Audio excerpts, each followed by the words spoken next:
네, 오늘 본문은 길갈에 이제 흉년이 들었다는 이야기로 시작을 하고 있습니다. 오늘 38절에 보니까 엘리사가 다시 길갈에 이르니 그 땅에 흉년이 들었는데, 여러분 길갈 하면은 이스라엘 역사적으로 이스라엘에서 선지자들이 주로 활동했던 그 중심지 중에 하나가 바로 길갈이었어요. 역사적으로도 굉장히 이제 중요한 장소가 바로 길갈인데, 길갈에서 역사적으로 아주 중요한 언약이 맺어지고 했던 그런 곳이 바로 길갈입니다. 근데 이 길갈에 엘리사가 이끌던 이 선지자 학교가 있었어요. 자, 오늘날로 말하면은 이제 신학교가 거기 세워져 있었던 거죠. 그런데 거기에 흉년이 들었고 신학생들은 이제 생계에 큰 어려움에 이제 직면을 하게 됩니다. 자, 그런데 신학생들이 이 흉년을 맞아서 이 생계에 큰 어려움에 직면해서 이제 어떻게 합니까? 오늘 38절 계속해서 보니까 선지자의 제자들이 엘리사의 앞에 앉은지라. 그들이 엘리사 앞에 모여서 지금 앉아 있는 거예요. 여러분 한번 생각해 보십시오. 길갈에 신학교가 있었던 그 길갈에 흉년이 들었고, 그래서 이제는 먹을 것이 없어서 굉장히 고통하는 때가 이르렀는데, 그런데 신학생들이 다 같이 그 신학교의 총장인 엘리사 총장님한테 모여가지고 다 이렇게 모여 있는 거예요. 모여 있는데 그들의 뱃속에서 꼬록 소리도 나고 막 그랬겠죠. 그리고 막 신학생들이 점점 야유어가고, 마치 새끼 참새들이 나란히 앉아서 어미 참새의 주둥이를 바라보면서 막 짹짹거리고 있는 그런 모습. 여러분, 이게 바로 당시 이 신학교의 모습이었어요. 여러분, 그런데 오늘 이 본문의 이 신학생들이, 이 선지생동들이 어떻게 해요? 그런 상황에서 그들이 엘리사 앞에 다 모였다는 거예요. 엘리사 앞에 모였다는 거예요. 여러분, 저는 오늘 우리가 바로 이런 모습으로 하나님 앞에 나아갔으면 좋겠습니다. 우리 중에 어려움이 없는 사람이 어디 있겠습니까? 우리 각 사람에게는 각자의 다양한 어려움들이 있죠. 그런 우리를 향해서 하나님께서 원하시는 게 뭘까? 하나님 앞에 나와서 은혜를 구하는 모습. 여러분, 그런 모습이 바로 하나님께서 우리에게 원하시는 모습 아닐까요? 여러분, 성경을 읽으면서 이 길갈 신학교에 흉년이 들었다는 게 어쩌면 우리에게 조금은 위로가 될지도 모르겠어요. 하나님의 사람들이 말씀을 배우고 그렇게 훈련을 받고 하는 그곳에도 흉년이 들었다면, 여러분, 저와 여러분의 인생 가운데 흉년이 찾아오는 것이 이상한 일일까요? 아니라는 거죠. 여러분, 만약에 저와 여러분의 인생 가운데 흉년이 없다면 우리의 믿음은 어떻게 증명이 될 수 있을까요? 여러분이 하는 일마다 다 잘 되고 여러분의 인생 가운데 어려움이 없고 근심 걱정이 없다고 칩시다. 그렇다면 과연 우리의 믿음은 어떤 식으로 증명이 될 수 있을까요? 오늘 본문을 보면 이 흉년을 통해서 엘리사와 그리고 이 신학생들, 선지생도들의 믿음이 드러나거든요. 여러분, 그래서 저는 여러분에게 도전하고 싶습니다. 뭐냐면, 흉년이 들면 이상한 일이 아닙니다. 흉년이 들 수 있습니다. 그런데 흉년이 들 때 우리가 무슨 마음을 가져야 되냐면, 하나님께서 우리에게 어떤 일을 하실 수 있겠구나. 그리고 하나님께서 우리에게 어떤 믿음을 요구하실 수 있겠구나. 우리가 그런 마음으로 우리가 하나님 앞에 나아갔으면 좋겠어요. 여러분, 그래서 오늘 저와 여러분이 가장 먼저 해야 될 일이 뭐냐면, 흉년에 우리 인생 가운데 어려움이 찾아왔을 때에 그때 제일 먼저 해야 되는 일이 뭐냐면 바로 기도입니다. 너무 당연한 얘기죠. 여러분, 기도가 뭐죠? 기도는 단순히 우리가 종교적인 어떤 규칙을 지키는 게 아닙니다. 여러분, 그렇게 생각하면 정말 오해하는 거예요. 마치 다른 어떤 종교들처럼 하루에 몇 번 기도해야 되고 기도하지 않으면 혼나고 두들겨 맞고 벌 받고 그러는 게 아닙니다. 기도는 우리가 어떤 종교적인 규칙을 지키는 그게 아니라, 기도는 뭐냐면 하나님을 하나님 되게 하시는 가장 기본적인 우리의 신앙의 고백이에요. 여러분, 저와 여러분이 하나님 앞에 무릎을 꿇을 때에 그때 하나님은 우리의 하나님이 되실 수가 있는 거예요. 우리는 말로는 하나님이 나의 하나님이라 그러고 난 하나님을 믿는다 그러고 예수님이 나의 구원자라고 우리는 말로는 열심히 떠듭니다. 그런데 기도했냐고 물어보면 기도 안 해요. 뭐죠? 우리의 신앙의 고백이 가짜일 수도 있다는 거죠. 예수님이 나의 치료자라고 믿는다면 그 누가 예수님께 나아가서 나를 고쳐달라고 안 하겠습니까? 안 그래요? 예수님이 5천 명을 먹일 수 있다는 그 믿음과 고백이 있다면 보리떡 5개, 물고기 2마리를 가지고 왜 못 나가겠습니까? 근데 우리는 하나님을 하나님이라고 고백하면서 예수님을 나의 구주라고 고백하면서 그 사실을 믿지 않기 때문에 우리는 기도하지 않을 때가 너무 많은 거죠. 기도가 뭐로 여겨져요? 아주 거칠애로 느껴지고 아주 불필요하고 내 인생의 그냥 걸림돌처럼 내 인생을 그냥 무겁게 만드는 그냥 내 얼굴에 혹 하나 달려있는 것처럼 이거 언제 한번 떼면 좋을까? 그러고 있는 거죠. 기도를 그렇게 우리는 버거워하는 거죠. 왜요? 우리가 하나님을 하나님으로 믿지 않기 때문이에요. 여러분, 오늘 하나님께서 우리의 모임을 기뻐하시고 우리의 모임을 축복하실 수 있는 이유가 뭐냐면 저와 여러분이 하나님을 하나님으로 믿기 때문입니다. 그리고 오늘 저와 여러분이 기도할 것이기 때문입니다. 여러분, 기도는 규칙을 지키는 게 아닙니다. 기도하지 않으면은, 기도에 나오지 않으면은 목사님한테 혼나니까 찍히니까 그게 아닙니다. 여러분, 기도하지 않는 사람은 하나님을 하나님으로 안 믿는 거기 때문에 그게 그래서 위험한 거예요. 오늘 기도하는 가운데 하나님이 다시 여러분의 하나님 되실 수 있도록 그런 놀라운 은혜의 역사들이 여러분 안에 일어났으면 좋겠습니다. 엘리사가 이 모든 상황 속에서 어떻게 합니까? 자기 종을 시켜서 큰 소치를 걸고 신학생들을 위해서 이제 국을 끓이게 합니다. 그런데 문제가 뭐냐? 국을 끓일 재료가 없는 거예요. 여러분, 흉년입니다. 흉년인데 재료가 어디 있습니까? 재료가 없죠. 그래서 누군가가 아주 행동하는 어떤 믿음의 사람이었던 것 같아요. 누군가가 들에 나가가지고 어떤 괜찮은 야채를 발견합니다. 어떤 식물을 발견하는 거죠. 거기서 이제 이게 호박인가 싶어가지고 뭘 따서 그걸 썰어서 굳이 국에 넣습니다. 야채 스프가 되는 거죠. 그런데 문제가 발생을 하죠. 사람들이 국을 먹다가 그 국에 독이 있다는 것을 발견합니다. 아마도 이제 신학자들이 추정하는 건 뭐냐면 굉장히 맛이 썼을 것 같고 그리고 복통을 일으키고 설사가 나게 하는 어떤 그런 식물이었을 것 같다. 이제 그렇게 추정을 해요. 여러분, 한 사람이요. 그래도 잘 해보려고 했는데 실수로 이 국을 다 망쳐놨습니다. 여러분, 우리도 이런 비슷한 일을 자주 겪곤 하지 않습니까? 내가 그럴 수도 있고 아니면 다른 사람들이 그럴 수도 있는데 누군가의 실수 때문에 우리가 하려고 하는 모든 일들이 피해를 볼 수 있고 교회가 피해를 볼 수 있고 공동체가 어려움에 빠질 수도 있어요. 그런 일들은 반드시 일어나죠. 반드시. 안 일어날 수가 없습니다. 여러분, 매 주일마다 그런 일이 일어나게 돼 있습니다. 완벽하게 뭔가 통제가 되고 완벽하게 질서가 이루어지고 여러분, 그런 주일이 어디 있습니까? 여러분의 인생도 마찬가지 아니에요? 여러분의 인생에도 분명히 변수가 발생을 하게 돼 있고 어려움이 생기게 돼 있습니다. 여러분이 예상치 못했던 그런 어려움들이. 그런데 그런 일들이 일어나면 여러분 어떻게 해야 될까요? 나 자신을 저주하고 다른 사람을 비난하고 책망하고 그게 아니라 오늘 본문에 엘리사를 보면은 어떻게 해요? 엘리사가 보니까 오늘 41절 한번 읽겠습니다. 시작. 엘리사가 이르되 그러면 가루를 가져오라 하여 솥에 던지고 이르되 퍼다가 무리에게 주어 먹게 하라 하매 이에 속 가운데 독이 없어지니라. 여러분, 엘리사는 그 누구도 책망하지 않습니다. 너 왜 이따위 것을 구해왔냐 하지 않습니다. 여러분, 그건 믿음이 아니죠. 정죄하고 판단하고 책망하는 건 누구나 할 수 있습니다. 예수 안 믿어도 할 수 있습니다. 근데 예수 믿는 사람, 하나님을 하나님으로 인정하는 사람, 그리고 하나님께 나아가서 기도하는 사람은 어떻게 하냐? 이 모든 일들을 하나님 앞에 가지고 나아가죠. 하나님 앞에 가지고 나아가죠. 가루를 가져오라 해서 그것을 솥에 던집니다. 그러자 솥의 독성이 사라지고 신학생들이 그 국으로 허기를 달랠 수가 있게 됩니다. 여러분, 이 가루가 어떤 가루였을까요? 이 가루를 찾는다면 제약회사 하나 만들겠죠, 그죠?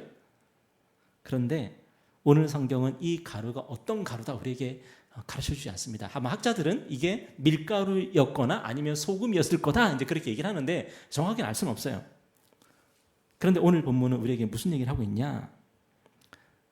국이 쓰면 국을 먹고 복통이 나면 그러면 어떤 가루를 구해서 던져라 이 얘기를 하는 게 아니라 우리의 실수나 실패에도 불구하고 하나님은 이 모든 것들을 선하게 바꾸시고 하나님의 일들이 이루어 가실 수 있다는 그 얘기를 하고 있어요. 여러분, 우리 인생은 실수투성이 아닙니까? 오늘도 실수 많이 하셨죠? 오늘도 실패하셨죠? 앞으로도 여러분 그럴 것입니다. 이 생각을 하면 좀 마음이 편해져요. 우리는 내일도 실수할 것이고 그리고 우리가 하는 일들은 뭔가 실패할 수 있습니다. 분명합니다. 그런데 중요한 것은 뭐냐면 실수하지 않는 게 아니에요. 실패하지 않는 게 아니에요. 하나님은 우리에게 실수하지 말라고 하지 않으셨어요. 실패하지 말라고도 안 하셨어요. 여러분 성경에 그게 어디 있습니까? 오히려 하나님은 우리는 실수하는데 실패하는데 그럼에도 불구하고 하나님의 도우심과 은혜를 구하며 살라고 우리에게 말씀하시는 거죠. 하나님께서 우리의 삶에 개입하시도록 우리가 기도하며 하나님을 우리의 삶에 초청하는 거예요. 내 실수에도 불구하고 내 실패에도 불구하고 하나님을 우리 삶에 초청하고 우리 공동체에 초청할 때에 하나님께서 하나님의 일들을 이루실 수 있다고 우리에게 말씀하시는 거예요. 여러분, 이게 세상 사람들이 말하는 기적이라는 거고요. 우리가 말하는 은혜라는 거예요. 만약에 교회가 실수하지 않는 공동체고 실패하지 않는 공동체다. 만약에 교회가 그런 곳이라면 누가 신앙생활을 할 수 있겠습니까? 누가 예수를 믿을 수 있겠습니까? 생각해 보세요. 누군가가 교회를 처음 나왔는데 사람들이 실수하지 않기 위해서 노력하고 실패하지 않기 위해서 막 몸부림치고 있어요. 누가 숨을 쉴 수 있겠어요, 교회에서? 교회는 실수하는 곳이고 실패하는 곳이에요.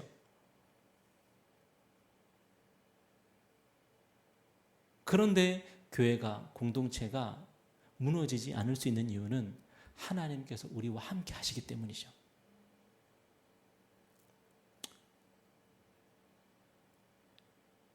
여러분, 그래서 오늘 저와 여러분이 기도하는 겁니다.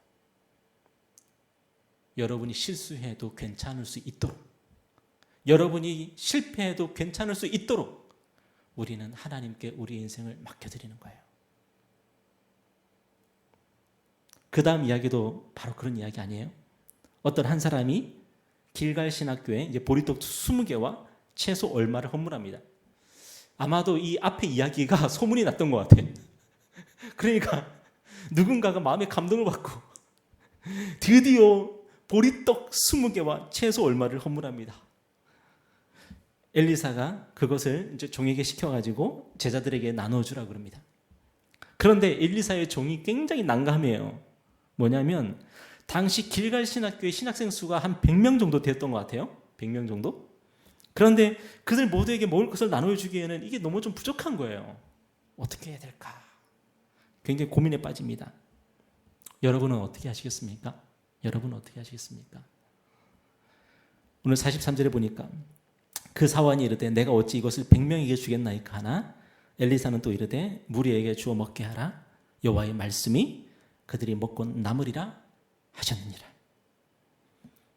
여러분, 엘리사의 기준이 뭐죠? 엘리사의 기준이 뭐죠? 보리떡이 몇 개고 채소가 얼마고 우리는 몇 명이니까 이걸 어떻게 하면 되겠다가 아니라 하나님의 말씀이에요. 하나님의 말씀. 하나님의 말씀이 우리가 다 먹고도 남으리라 하셨다. 아마 하나님께서 엘리사에게 어떤 성령의 영감을 주셨던 것 같아요. 근데 그 영감, 그 성령의 영감이 내 눈에 보이는 실물과는 뭔가 좀 안 맞는 것 같아요. 그런데 엘리사는 무엇을 기준으로 붙들어요? 하나님의 말씀을 붙드는 거예요. 걱정하지 말고 나눠줘. 하나님의 말씀이 그러니까 너는 그렇게 하면 돼. 결국 일이 어떻게 되었습니까? 44절에 보니까 그가 그들 앞에 주었더니 여호와께서 말씀하신 대로 먹고 남았더라. 여러분, 무슨 이야기가 좀 비슷하지 않으십니까? 오병이어 이야기하고 굉장히 비슷하죠.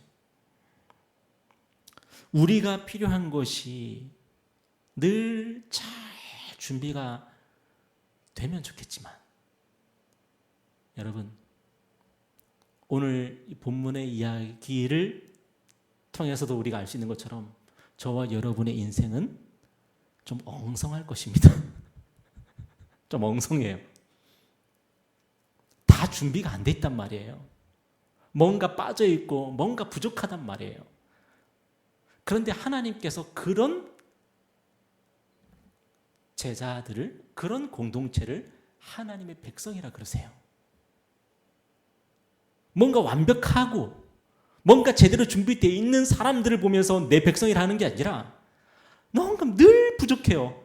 늘 연약해요. 늘 실수해요. 예수님의 제자들이 그렇지 않았습니까? 코미디 같잖아요, 좀 보면. 그런데 예수님이 그들을 어떻게 하셨어요? 사랑하시는 거예요. 예수님이 그들을 사랑하시는 거예요.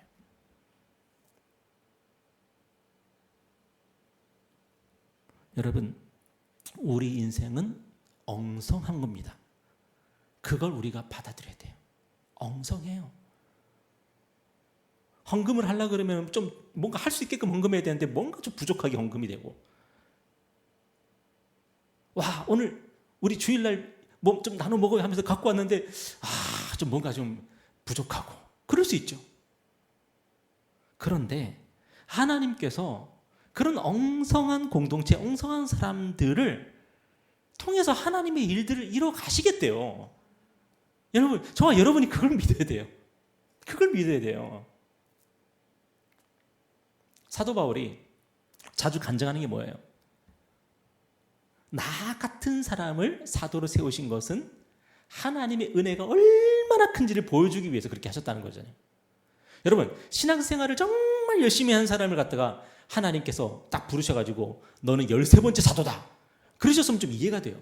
근데 그게 아니라 교회를 박해하고 그리스도를 박해했던 사람을 13번째 사도로 하나님께서 세우셨어요. 왜 그렇게 하셨냐? 하나님이 얼마나 은혜롭고 풍성한 분지를 보여주기 위해서 그렇게 하셨다는 거 아니에요?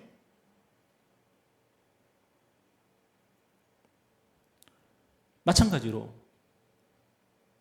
왜 이렇게 엉성한 사람을 목사로 세우시고 왜 이렇게 문제 많은 사람들을 교회로 초청하시고 부르셔서 우리를 함께 공동체로 세우셨냐?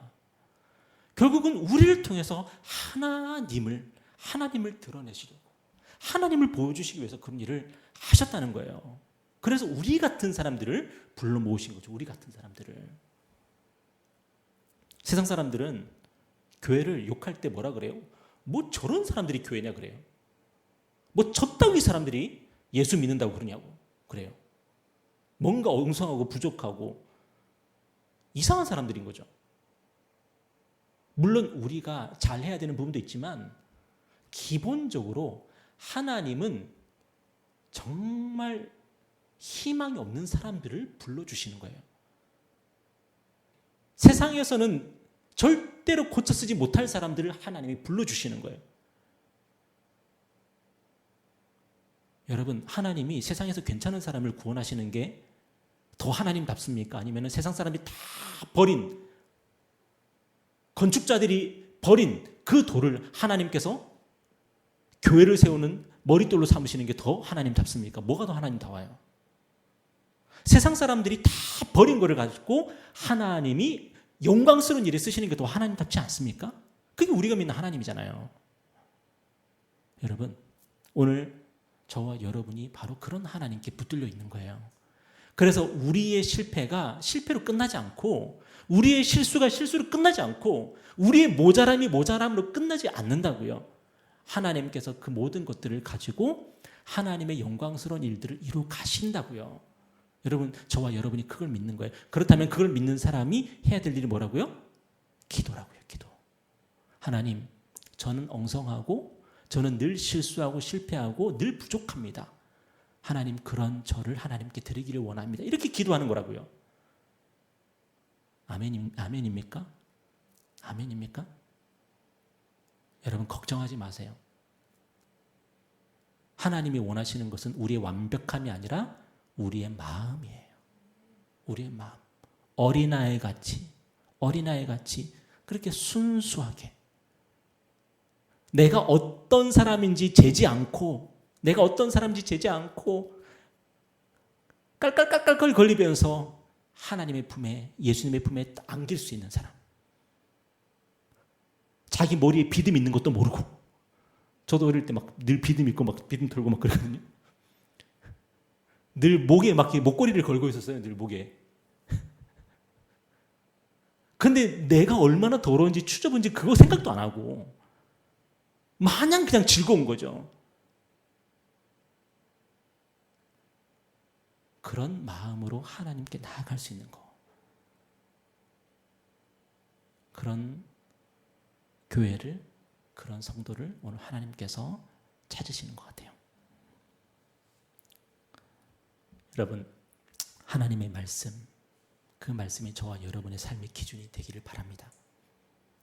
부족하지만, 연약하지만, 실수하지만, 실패하지만 하나님의 말씀, 그 말씀, 이 말씀을 주시면 그 말씀대로 내가 순종하겠습니다 하면서 그렇게 우리의 삶을 하루하루 살아갈 때에 하나님께서 저와 여러분의 인생을 풍성하게 하시고 영광스럽게 하시고, 그리고 우리는 가난하지만 다른 사람을 부욕케 하고, 우리는 비천하지만 다른 사람들을 영광스럽게 할 수 있는 그런 인생, 저와 여러분의 인생이 되기를 축복합니다.